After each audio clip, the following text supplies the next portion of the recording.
Assalamualaikum warahmatullahi wabarakatuh. Kali ini kita akan mengisahkan aksi heroik TNI gagalkan sindikat TKI ilegal ke Kamboja. Namun sebelum itu sempatkan tulis sholawat di kolom komentar supaya komentar itu menjadi saksi kita mendapatkan syafaat dari Rasulullah nanti di akhirat, amin. Malam itu, langit hitam pekat tanpa bintang. Angin pesisir berhembus kencang membawa aroma asin laut dan sesuatu yang lebih kelam. Sebuah rahasia yang tak banyak orang tahu. Sebuah dermaga kecil di pinggiran kota tampak sunyi.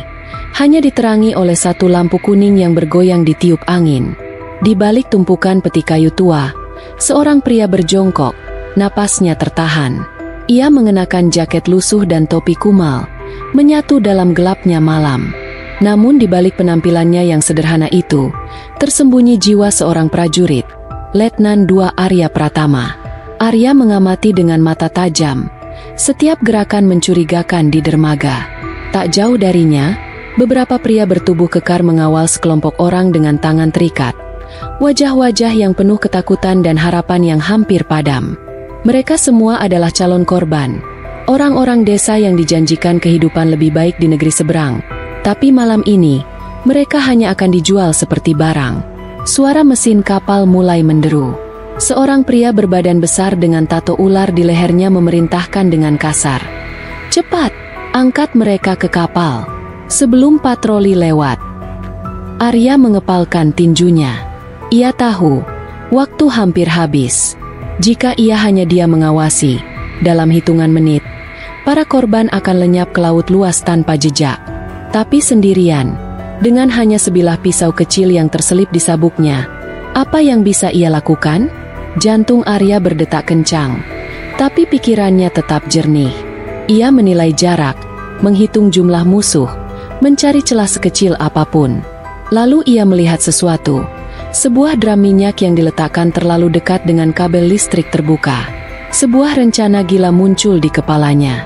Mungkin ini satu-satunya cara. Dengan gerakan secepat bayangan, Arya merangkak menuju drum itu. Ia mengambil batu kecil dari tanah, melemparkannya keras ke arah kabel listrik yang berayun. Terdengar suara letupan kecil, cerak, dan seketika, lampu tunggal di dermaga itu padam. Kegelapan total meliputi semuanya. Teriakan panik terdengar dari arah penjaga. "Listrik mati! Siaga! Cari sumber gangguan!" Arya bergerak dalam gelap, seperti hantu. Ia menjatuhkan satu penjaga dengan pukulan keras ke tengkuknya. Dalam sekejap, ia sudah melepaskan ikatan seorang wanita muda yang menggigil ketakutan. "Ikuti saya, diam-diam," bisiknya. Satu persatu, dalam kekacauan dan kegelapan, Arya membebaskan para korban. Beberapa dari mereka terlalu lemah untuk berdiri. Arya harus menggendong mereka ke tempat aman di balik peti-peti kayu. Namun tidak semua berjalan mulus. Salah satu penjaga berhasil menyalakan senter besar, mengarahkan cahaya ke arah Arya. Teriakan terdengar, "Itu dia! Hentikan dia!" Tanpa ragu, Arya menarik pisau kecilnya dan bersiap bertarung. Pertarungan sengit di tengah gelap, hanya diterangi cahaya senter yang menari-nari liar. Arya bertarung dengan seluruh jiwa raganya, berusaha menahan para penjaga agar cukup waktu untuk korban-korban lain melarikan diri. Di tengah hiruk-pikuk itu, terdengar suara sirene di kejauhan. Dukungan telah datang. Tapi Arya tahu, semuanya bisa terlambat jika ia jatuh sekarang. Dengan nafas berat, dengan luka di pelipis yang mulai mengalirkan darah, Arya berdiri tegak. Malam ini, ia bukan sekadar prajurit. Ia adalah benteng terakhir antara harapan dan kehancuran. Dan ia tidak akan menyerah. Di balik keberanian malam itu, ada kisah panjang yang membentuk siapa sebenarnya Letnan II Arya Pratama. Arya lahir di sebuah desa kecil di pinggiran Jawa Tengah. Ayahnya adalah seorang guru, dan ibunya seorang penjual sayur di pasar tradisional. Sejak kecil, Arya sudah terbiasa dengan kehidupan sederhana, penuh kerja keras, penuh pengorbanan. Ia tumbuh dengan didikan keras tapi penuh kasih. Diajarkan untuk selalu memilih jalan yang benar, betapapun beratnya. Di usia belasan, hidup Arya berubah drastis. Adiknya, Dinda, gadis ceria yang bermimpi menjadi perawat, hilang suatu malam setelah pamit pergi ke kota mencari kerja. Tak pernah ada kabar lagi. Hanya rumor yang beredar bahwa Dinda telah dibawa oleh sindikat perdagangan manusia, dijual entah kemana. Sejak saat itu, hati Arya penuh bara dendam. Ia berjanji di atas kuburan janji itu untuk mencegah siapapun mengalami nasib serupa. Itulah yang menuntunnya mendaftar ke Akademi Militer. Dengan tekad sekeras baja, Arya menempuh pendidikan berat, menahan dingin, lapar, dan rasa sakit yang tak pernah sekalipun membuatnya goyah. Setiap tetes keringat dan darah adalah bagian dari misinya, melindungi mereka yang tak bisa melindungi diri sendiri. Kini, setelah bertahun-tahun bertugas di berbagai daerah rawan, Arya ditempatkan di perbatasan laut, sebuah zona rawan penyelundupan manusia. Ia tahu ini bukan kebetulan. Ini adalah takdir yang menuntunnya kembali ke pertempuran pribadi yang belum usai. Malam-malamnya jarang dilalui dengan tidur nyenyak. Sebagian besar dihabiskan dengan patroli rahasia, menyusuri jalur-jalur tikus tempat sindikat bergerak dalam bayang-bayang. Ia menjadi sosok yang menakutkan bagi para pelaku kriminal, namun tetap menjadi sahabat bagi warga kecil. Tidak banyak orang tahu, di balik wajah serius dan tubuh penuh bekas luka itu, tersimpan kenangan pahit tentang seorang adik yang tak pernah kembali. Dan itu membuat Arya lebih berbahaya daripada prajurit manapun. Ia tidak hanya bertempur dengan senjata, tapi juga dengan hati. Di desa sekitar tempatnya bertugas, nama Arya menjadi legenda kecil. Orang-orang menceritakan tentang tentara yang menolak korupsi, menolak suap, dan berani menantang sindikat besar sendirian. Namun bagi Arya, semua itu bukan tentang menjadi pahlawan. Ini soal menepati janji yang dulu ia bisikan dalam doa-doanya, di malam paling gelap dalam hidupnya. Dan malam ini, di dermaga yang remang, Arya sekali lagi memanggul seluruh beban masa lalunya ke dalam satu misi: jangan biarkan siapapun hilang lagi. Ketika sorot senter menerpa wajahnya, saat para penjaga sindikat meneriakkan perintah untuk menangkapnya, Arya tidak bergeming. Karena baginya, ini lebih dari sekadar tugas. Ini adalah penebusan. Beberapa hari sebelum malam penyelamatan itu, Letnan II Arya Pratama menerima sebuah laporan tidak resmi dari seorang warga desa pesisir, seorang nelayan tua bernama Pak Karso. Pak Karso datang malam-malam ke pos penjagaan tempat Arya bertugas, membawa tubuh renta dan wajah penuh kegelisahan. "Tolong, Pak Tentara," katanya dengan suara gemetar. "Ada yang aneh di kampung sebelah. Anak-anak muda banyak yang hilang. Katanya dibawa kerja ke luar negeri. Tapi saya curiga bukan kerja yang baik." Arya memandang dalam-dalam mata Pak Karso. Ada ketakutan tulus di sana. Pengalaman mengajarinya bahwa rasa takut seperti itu jarang berdusta. Tanpa membuang waktu, Arya mengatur penyelidikan kecil diam-diam. Ia meminjam motor tua dari seorang warga dan menyamar sebagai buruh serabutan, menyusuri desa-desa pesisir yang jarang disentuh patroli resmi. Di satu desa terpencil, ia menemukan jejak samar. Seorang ibu menangis sendirian di beranda rumah kayunya, meratapi anak laki-lakinya yang 2 hari lalu pergi bersama calo kerja yang mengaku dari perusahaan besar. Tidak ada alamat resmi, tidak ada kontrak tertulis. Hanya janji manis dan sejumlah uang muka yang diterima keluarga sebagai tanda jadi. Katanya anak saya mau kerja di restoran besar di Kamboja, isaknya. Tapi kenapa sekarang HP-nya mati, Pak? Setiap cerita yang Arya kumpulkan malam itu membentuk pola mengerikan. Modus sindikat terorganisir yang mengincar orang-orang desa miskin dengan iming-iming kerja legal di luar negeri. Mereka mengambil identitas para calon pekerja, menjanjikan keberangkatan cepat, lalu membawa mereka pergi tanpa jejak. Informasi yang paling mengerikan datang dari seorang bocah kecil yang bersembunyi di balik warung tua.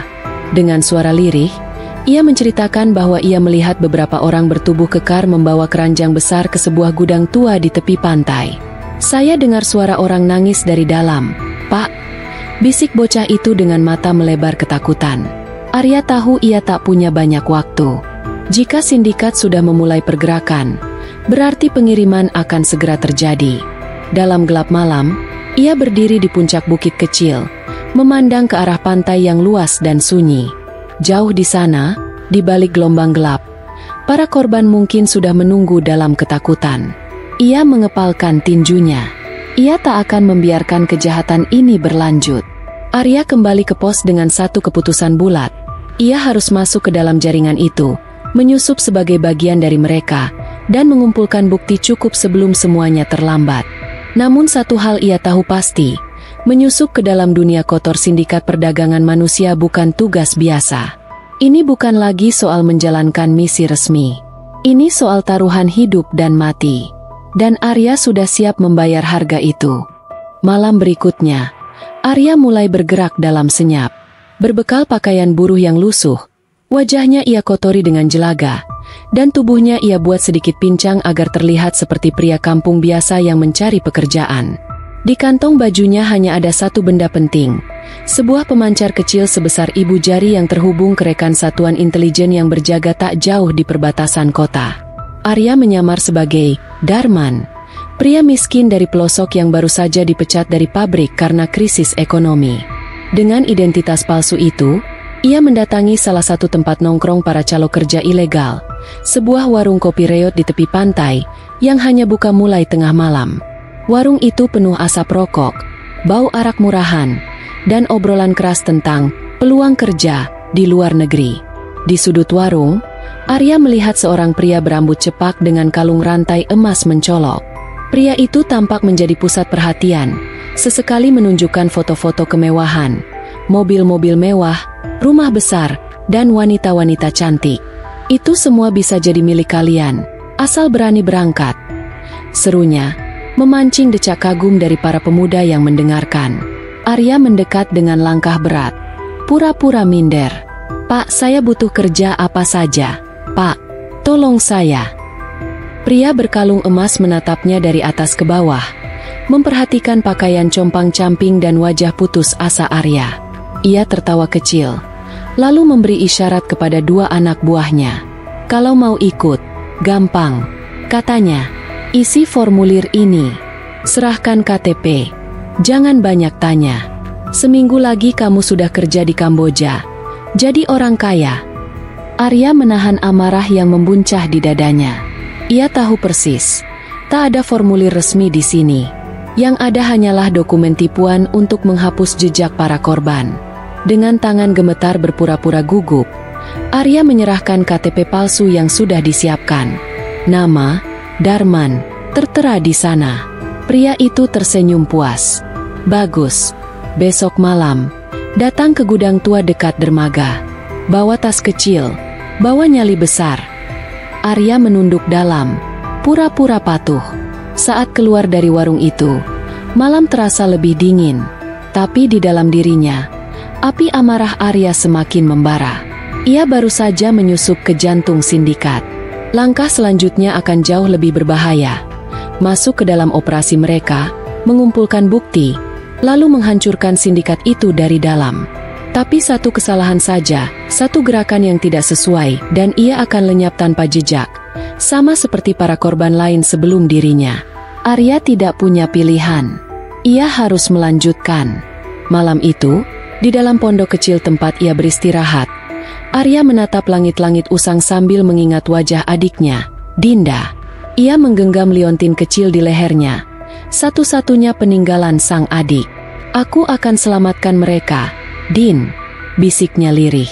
"Demi kamu."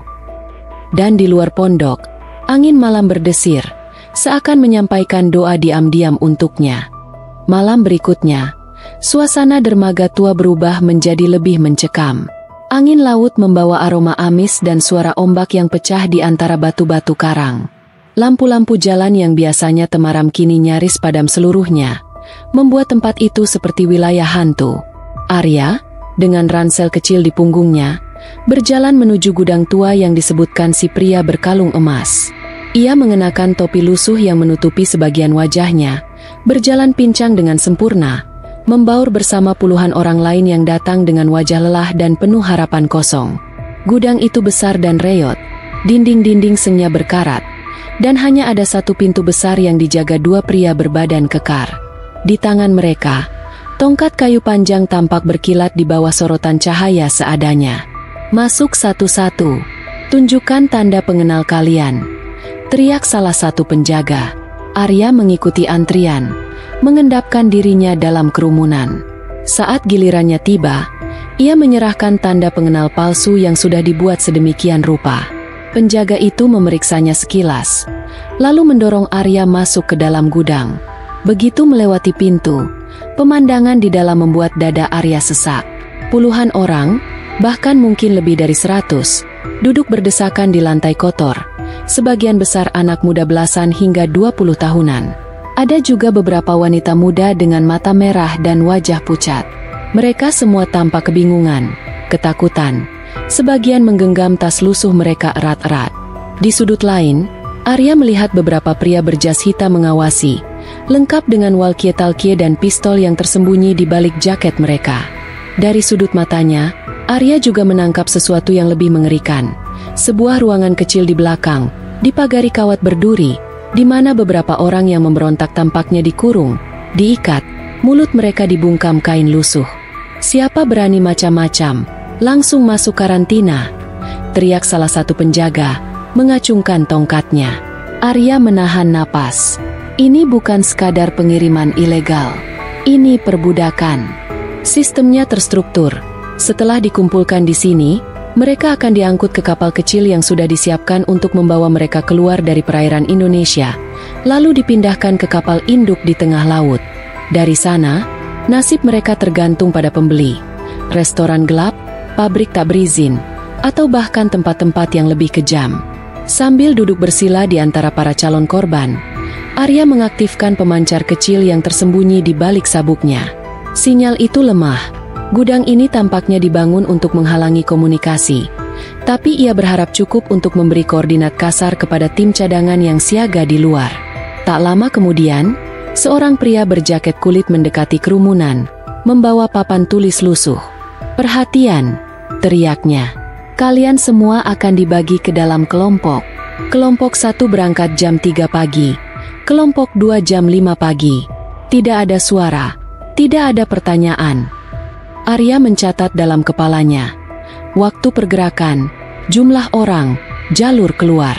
Saat kelompok mulai dibagi, Arya memperhatikan satu hal lain. Ada beberapa orang, bukan korban, yang tampaknya mengawasi gerak-geriknya. Salah satu dari mereka, pria bertato di leher, sempat menatap Arya dengan tatapan curiga. Jantung Arya berdetak kencang. Apakah penyamarannya mulai terbongkar? Ia menundukkan kepala, pura-pura mengikat tali sepatunya. Tapi dari sudut matanya, ia tetap awas terhadap pergerakan mereka. Malam semakin larut, semakin dekat ke jam keberangkatan, semakin tinggi ketegangan di dalam gudang. Arya tahu, ia harus bertahan cukup lama, mengumpulkan cukup bukti, lalu mencari celah untuk membuka jalan bagi operasi penyelamatan besar-besaran. Tapi malam ini, satu hal sudah pasti. Arya tidak hanya bertarung melawan sindikat, ia bertarung melawan waktu. Jam menunjukkan pukul 2 dini hari. Di dalam gudang, para korban semakin gelisah. Bau keringat dan ketakutan bercampur dengan udara laut yang dingin menusuk tulang. Di pojok ruangan, Arya duduk memeluk lutut, pura-pura tidur, sementara pikirannya bekerja keras menyusun rencana. Ia tahu sinyal dari pemancarnya terlalu lemah untuk mengirim pesan penuh.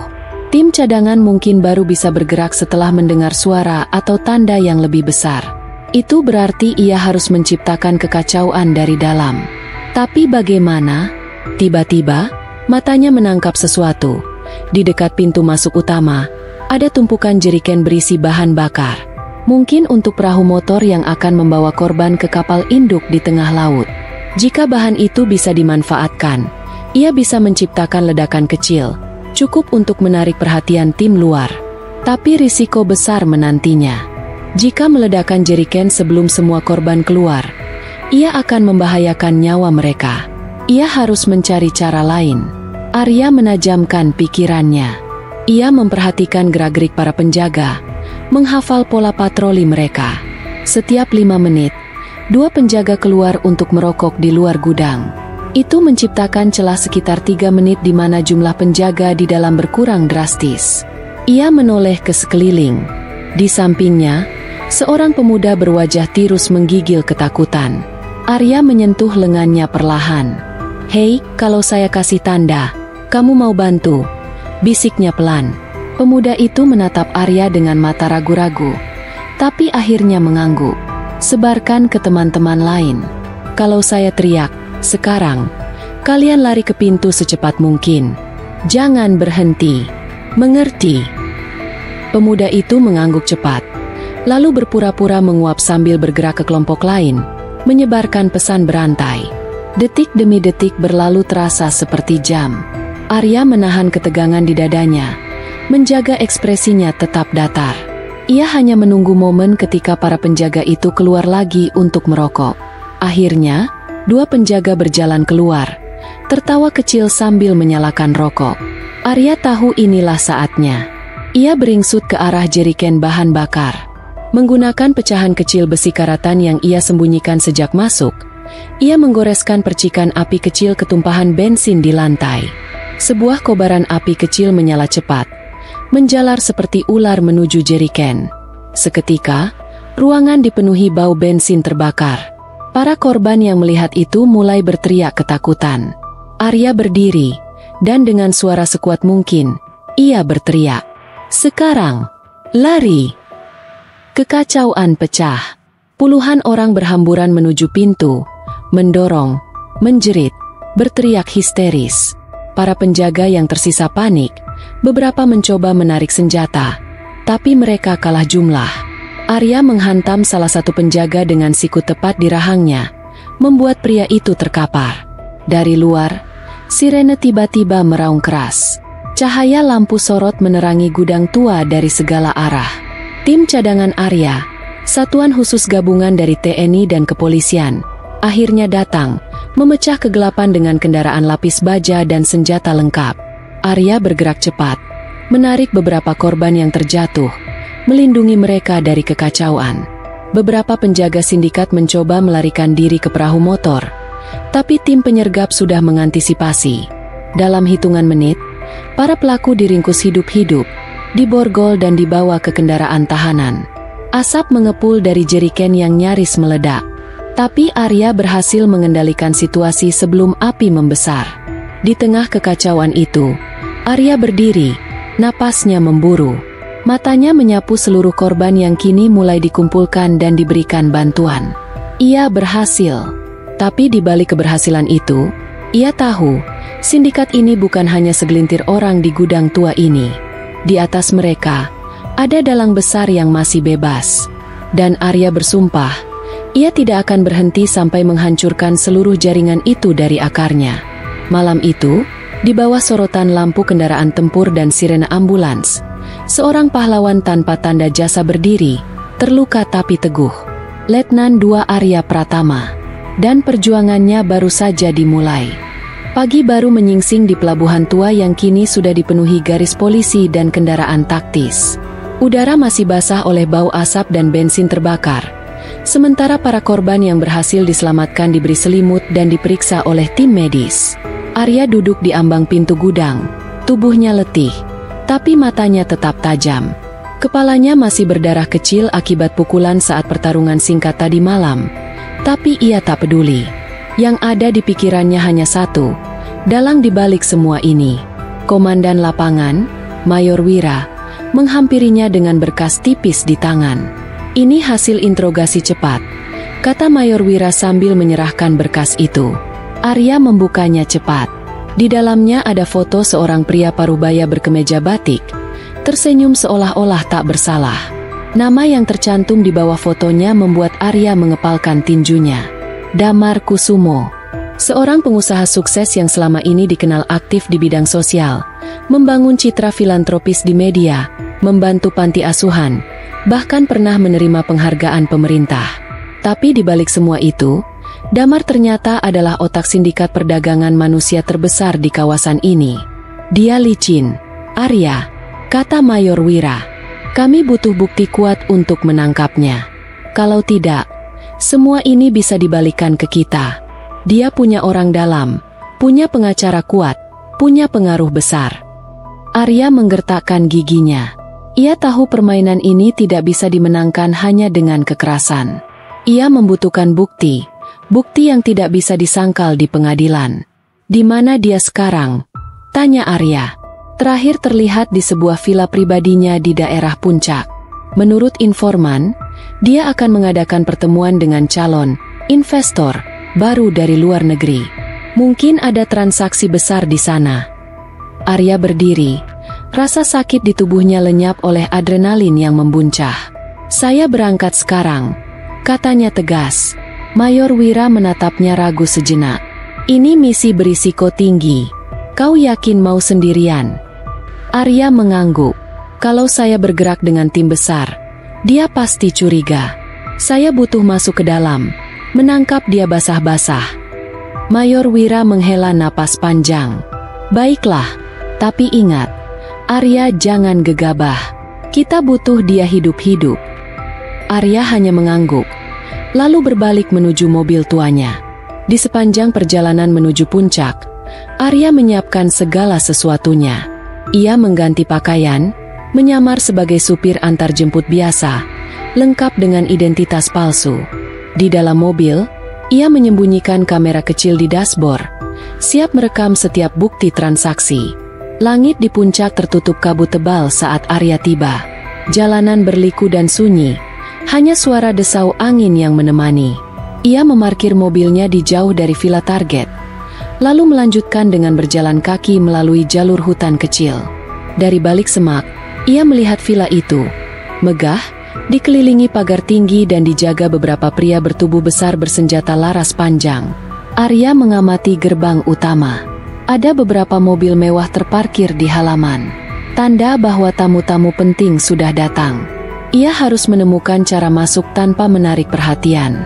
Di sudut pekarangan, ia melihat sebuah gerobak catering sedang masuk, membawa nampan-nampan makanan untuk acara di dalam. Sebuah ide gila terlintas di benaknya. Mengendap-endap, Arya mendekati gerobak itu saat sopirnya lengah di balik mobil. Dengan cekatan, ia menjatuhkan sopir itu dengan pukulan cepat ke belakang kepala, lalu menarik seragamnya. Tak lama kemudian, Arya sudah menyamar sebagai staf catering, membawa nampan berisi makanan, melewati penjagaan dengan kepala tertunduk. Di dalam villa, suara tawa dan percakapan terdengar dari ruang tengah. Beberapa pria berpakaian rapi tampak bercengkrama sambil menikmati minuman mahal. Dan di tengah-tengah mereka, berdiri Damar Kusumo, berbicara santai dengan dua pria asing berlogat Thailand. Dengan jalur baru ini, keuntungan bisa berlipat. Tidak ada resiko. Polisi dan militer, semua sudah diatur, kata Damar sambil tertawa kecil. Arya menahan amarahnya. Tangannya merogoh saku kecil di celemek catering, menyalakan kamera rahasia. Semua percakapan itu, semua pengakuan sombong itu, kini terekam. Ia hanya perlu bertahan beberapa menit lagi, cukup lama untuk mendapatkan semua bukti yang diperlukan untuk menjatuhkan Damar dan seluruh jaringannya. Tapi sesuatu yang tidak terduga terjadi. Salah satu pengawal Damar menatap Arya lama-lama. Matanya menyipit penuh curiga. "Hei, kamu! Saya tidak kenal wajahmu!" teriaknya. Arya membeku sejenak. Identitasnya hampir terbongkar. Dan dalam detik berikutnya, semuanya akan berubah menjadi medan tempur hidup dan mati. Ruangan itu seketika hening. Semua mata beralih ke Arya, yang berdiri kaku sambil membawa nampan berisi makanan. Salah satu pengawal Damar bergerak cepat, mencabut pistol dari pinggangnya. Arya tahu, dalam sepersekian detik lagi, ia akan jadi sasaran tembak. Refleksnya sebagai prajurit terlatih mengambil alih. Dengan satu gerakan cepat, Arya melemparkan nampan besi ke wajah pengawal itu, membuat pistolnya terlempar. Dalam kekacauan yang terjadi, Arya membalik meja besar, menjadikannya tameng sementara. Damar berteriak marah. Para tamu berhamburan mencari perlindungan. Pengawal lainnya mengangkat senjata, menembak liar ke arah meja. Peluru-peluru menghujani meja kayu. Serpihan beterbangan ke segala arah. Arya menggulingkan tubuhnya ke samping, mengambil pistol dari salah satu penjaga yang sudah terjatuh, dan membalas tembakan. Bidikannya akurat. Dua pengawal terkapar seketika, mengerang kesakitan. Namun, jumlah mereka terlalu banyak. Arya menilai situasi dengan cepat. Jika ia bertahan di sini lebih lama, ia akan terkepung. Ia harus kabur dengan membawa bukti rekaman yang baru saja ia dapatkan. Ia bergerak menuju lorong samping, menghindari tembakan sambil sesekali membalas dengan tembakan presisi. Beberapa peluru nyaris mengenai kepalanya.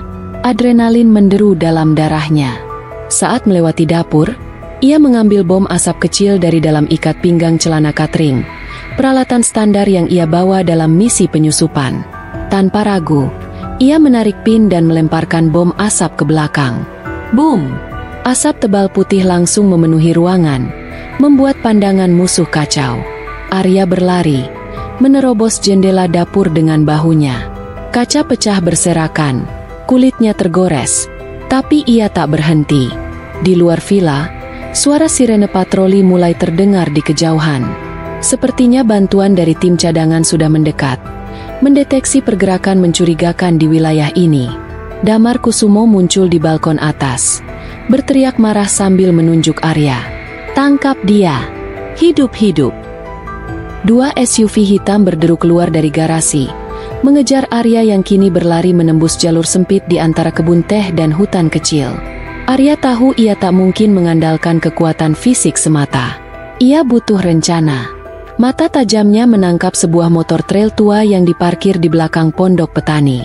Dengan lompatan nekat, ia menghampiri motor itu, menghidupkannya dengan teknik cepat yang dipelajarinya di pelatihan infiltrasi. Mesin motor meraung, dan Arya melaju kencang di jalur berbatu, menembus kabut pagi.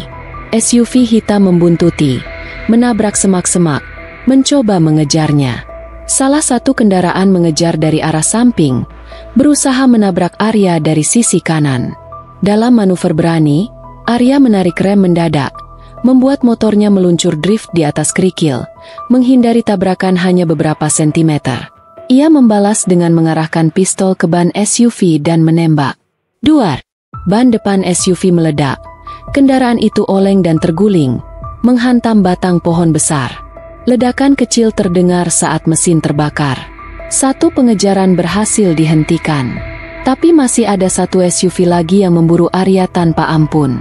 Arya mengarahkan motornya ke jalur yang lebih sempit, menuruni lereng curam menuju sungai kecil di bawah. SUV itu tak menyerah, tetap memburu dari belakang. Melihat sebuah jembatan kayu kecil di depan, Arya mempercepat laju motor. Tapi ketika ia hampir sampai, ia melihat jembatan itu rapuh, hampir runtuh. Waktu seolah melambat. Jika ia berhenti sekarang, ia tertangkap. Jika ia terus melaju, ia bisa jatuh ke sungai. Arya memilih melompat. Dengan kecepatan penuh, ia menarik stang motor ke atas saat melewati jembatan. Dan, biar! Motor dan Arya melayang di udara, menembus kabut pagi, sebelum jatuh ke sungai deras di bawah. SUV yang mengejar berhenti mendadak di tepi jurang. Pengemudinya mengumpat frustasi. Di bawah, Arya berjuang melawan arus sungai, memeluk kamera kecil di dalam jaketnya dengan sekuat tenaga. Ia membiarkan tubuhnya terbawa arus, menjauh dari villa maut itu. Beberapa kilometer kemudian, ia merangkak keluar dari sungai, tubuh penuh luka, tapi matanya bersinar tajam. Di dalam jaket basahnya, kamera kecil itu masih aman. Bukti rekaman yang bisa menumbangkan Damar Kusumo dan membuka jalan bagi kehancuran sindikat gelap itu berada dalam genggamannya. Dengan nafas tersengal, Arya berdiri. Pertempuran besar baru saja dimulai. Matahari sudah tinggi ketika Arya tiba di pos rahasia militer yang tersembunyi di antara perbukitan. Tubuhnya masih basah kuyup, pakaiannya compang-camping, dan luka-luka kecil di sekujur tubuhnya mulai terasa perih. Tapi di tangannya, ia menggenggam kamera kecil seakan-akan itu adalah nyawanya sendiri. Di dalam pos, Mayor Wira dan beberapa perwira intelijen menunggu dengan wajah penuh ketegangan. Saat Arya menyerahkan kamera itu, ruangan langsung berubah menjadi hiruk-pikuk. Mereka memutar rekaman yang berhasil diambil Arya. Di layar, suara Damar Kusumo terdengar jelas, berbicara tentang jalur penyelundupan manusia, suap kepada aparat, dan jaringan internasional yang selama ini tak terdeteksi. Semua bukti itu direkam dalam kualitas yang cukup untuk membuatnya tak bisa mengelak di pengadilan. Mayor Wira menghela napas berat, lalu menepuk pundak Arya. "Kau baru saja menjatuhkan raksasa," katanya. Arya hanya mengangguk. Wajahnya serius. Ia tahu misi belum selesai. Damar masih bebas. Dan pasti sekarang dia sudah sadar dirinya dalam bahaya. Mereka segera menyusun rencana cepat. Operasi penangkapan Damar harus dilakukan secepat mungkin, sebelum dia sempat melarikan diri ke luar negeri. Informasi dari intelijen menunjukkan bahwa Damar berencana meninggalkan Indonesia malam itu juga, menggunakan jet pribadi dari bandara kecil di kawasan pinggiran Jakarta. Waktu mereka hanya beberapa jam. Dengan cepat, tim gabungan dibentuk, terdiri dari pasukan khusus TNI, unit intelijen, dan dukungan dari pihak imigrasi serta bea cukai. Mereka membagi tugas. Sebagian tim akan menyamar sebagai petugas bandara, sebagian lagi bersiap melakukan penyerbuan langsung ke landasan.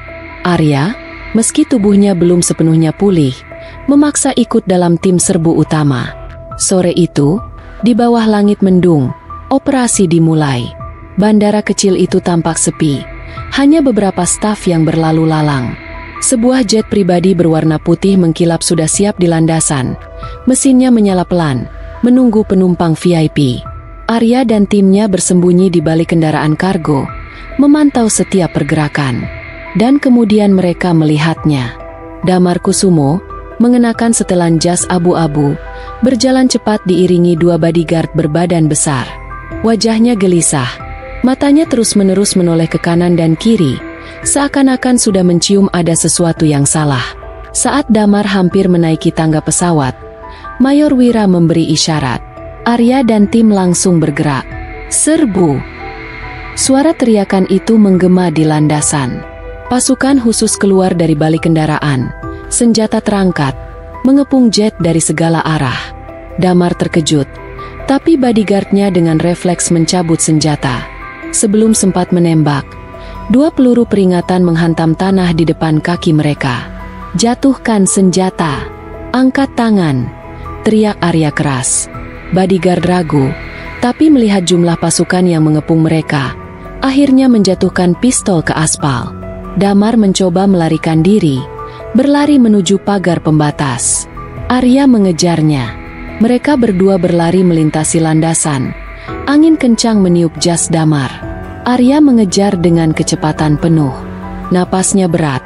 Luka-lukanya kembali terasa perih. Tapi ia tidak peduli. Beberapa meter sebelum Damar mencapai pagar, Arya melompat, menjatuhkan tubuh Damar ke tanah dengan takling keras. Keduanya berguling di aspal kasar. Damar berteriak marah, berusaha melawan, tapi Arya menindihnya, memborgol tangannya ke belakang. "Waktumu sudah habis," bisik Arya dingin di telinga Damar. Pasukan lain segera mengelilingi mereka, mengamankan area. Damar Kusumo, dalang besar sindikat perdagangan manusia, akhirnya tertangkap. Semua bukti sudah ada. Semua jalur pelarian sudah tertutup. Saat Damar digiring ke dalam kendaraan tahanan, sorot lampu berita mulai berkedip-kedip di kejauhan. Wartawan-wartawan yang mencium aroma skandal besar itu berdatangan, berusaha merekam setiap detik kejadian. Arya berdiri di pinggir landasan, mengamati dengan diam. Bukan kejayaan atau penghargaan yang dia cari, tapi melihat Damar akhirnya tertangkap, dan ratusan nyawa calon korban yang berhasil diselamatkan, itulah kemenangan sejatinya. Langit mulai turun hujan gerimis. Namun di balik awan kelabu itu, ada cahaya kecil keadilan yang mulai bersinar. Arya menatap ke langit, membiarkan hujan membasuh luka-lukanya. Pertarungan ini, pikirnya, baru awal. Masih banyak pekerjaan yang menunggu, dan ia siap menanggung semua resikonya. Damar Kusumo akhirnya berada di balik jeruji besi. Dengan tertangkapnya sosok yang selama ini terjaga rapat dalam bayang-bayang, jaringan sindikat perdagangan manusia yang menggerogoti Indonesia dan negara-negara tetangga mulai terkikis. Namun, kemenangan ini datang dengan harga yang sangat mahal. Keesokan harinya, setelah berita penangkapan Damar diumumkan ke publik, Arya merasa kelelahan fisik dan mental yang luar biasa. Meskipun kemenangan terasa manis, Ada kekosongan dalam dirinya yang sulit dijelaskan. Seperti sebuah perjalanan yang panjang, ia merasa hampir tidak ada yang tersisa untuk dirinya sendiri selain kenangan dan luka yang terus membekas. Hari itu, ia duduk di ruang kantor Mayor Wira, menyaksikan detik-detik video penangkapan Damar yang kembali diputar. Semua tim yang terlibat dalam operasi tersebut sudah diberi penghargaan, namun Arya merasa berbeda. Hatinya kosong. Mayor Wira masuk dan duduk di depan meja Arya. Dia tampak lebih tenang dari biasanya, matanya tajam, dan senyumannya mengisyaratkan kebanggaan. Operasi ini tak akan berhasil tanpamu, Arya, kata Mayor Wira, mengangkat tangan dengan rasa hormat. Kamu bukan hanya menangkap Damar, tapi juga menolong ratusan, mungkin ribuan orang yang terjebak dalam sindikat ini. Arya menundukkan kepala, menyembunyikan tatapan kosongnya. Aku hanya melakukan apa yang harus dilakukan, jawabnya pelan.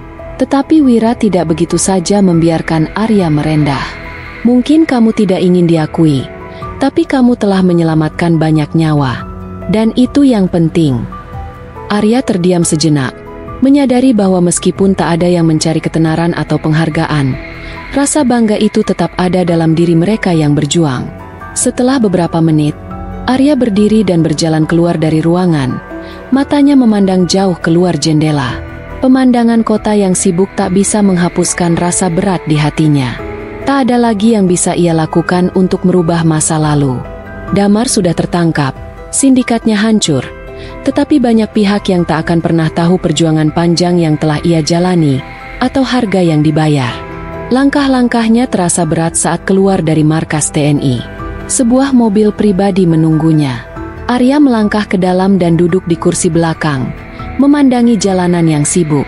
Setiba di rumah, ia duduk sejenak di kursi, memandang foto-foto keluarganya. Kenangan indah tentang ayahnya yang dulu juga seorang prajurit TNI, yang selalu mengajarkan tentang pentingnya keadilan dan pengorbanan. Arya merasakan kembali semangat yang dahulu ia miliki, meskipun terkadang terasa seakan semuanya sia-sia. Namun, saat ia memegang ponselnya, sebuah pesan masuk. Itu dari rekan-rekannya di lapangan. Kamu membuat perubahan besar, Arya. Tidak hanya bagi mereka yang diselamatkan, tapi juga bagi kami yang bertarung bersama. Kami akan selalu ingat perjuanganmu. Arya tersenyum tipis. Meskipun tidak ada yang tahu tentang pengorbanan itu, teman-temannya yang terlibat dalam misi itu mengingatnya. Itulah yang membuatnya merasa semua ini layak dilakukan. Malam itu, saat ia berbaring di tempat tidurnya, tubuhnya terasa sangat lelah, namun pikirannya terasa sedikit lebih tenang. Meskipun peperangan ini telah selesai, dan Damar sudah dibawa ke pengadilan, masih banyak tantangan yang menunggu. Begitu banyak yang belum terselesaikan. Namun, dia tahu bahwa ia telah membuat perbedaan. Dia telah melakukan yang benar. Dan itu adalah satu-satunya yang penting. Sebuah panggilan masuk di ponselnya, dan dia menjawabnya dengan tenang. Ya, ini Arya, jawabnya. Sekarang, bagaimana dengan misi berikutnya? Suara di ujung sana bertanya dengan serius. Arya menatap langit malam melalui jendela rumahnya. Sepertinya, hidupnya tidak akan pernah benar-benar tenang. Selalu ada yang lebih besar yang harus diperjuangkan. Persiapkan tim. Kita akan bergerak lagi, jawab Arya, suara rendah dan tegas. Semoga kisah ini dapat kita ambil pelajarannya. Terima kasih. Wassalamualaikum warahmatullahi wabarakatuh.